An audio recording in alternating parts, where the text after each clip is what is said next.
اعوذ باللہ من الشیطان الرجیم، بسم اللہ الرحمن الرحیم۔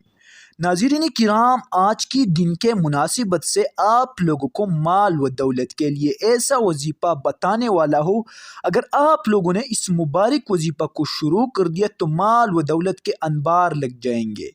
ناظرین کرام، یہ وظیفہ انتہائی مجرب ہے۔ ان سارے دنیا کا اختیار اللہ تعالیٰ کے ہاتھ میں ہے۔ اللہ تعالیٰ جو چاہتا ہے وہ کر سکتا ہے، وہ کسی کا محتاج نہیں ہے۔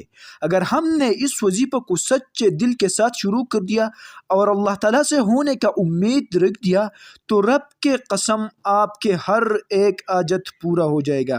جو بھی بات آپ کے دل میں آئے گا، جو بھی خواہش آپ کے دل میں آئے گا، اللہ تعالیٰ اس کو فوراً اپنے خزانوں سے پورا فرمائے گا، کیونکہ اللہ تعالیٰ کے خزانوں میں کوئی کمی نہیں ہے، اور جتنا آپ لوگ اللہ سے مانگو گے اتنا ہی دے گا، کیونکہ اللہ تعالیٰ بہت سخی ذات ہے اور اس کے خزانوں میں قیامت تک کوئی ذرہ بھر کی کوئی کمی نہیں آ سکتا ہے۔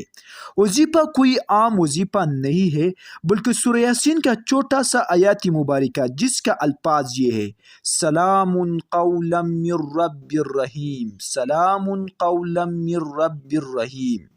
ان آیات مبارکہ کو ہر نماز کے بعد 41 مرتبہ پڑھے، یعنی صبح، مغرب، فجر، ظہر، عصر، جتنا بھی نمازیں ہیں، فجر، ظہر، عصر، مغرب، عشاء، اس کے بعد ہر ایک نماز کے بعد 41 مرتبہ ان آیات مبارکہ کو پڑھے اور اللہ تعالیٰ سے دعائیں مانگے۔ جو بھی آپ مانگے گا اللہ تعالیٰ آپ لوگوں کو دے گا۔ اگر آپ کو یہ ویڈیو اچھی لگی ہے تو برائے کرم ہمارے یوٹیوب چینل کو ضرور سبسکرائب کریں۔ شکریہ۔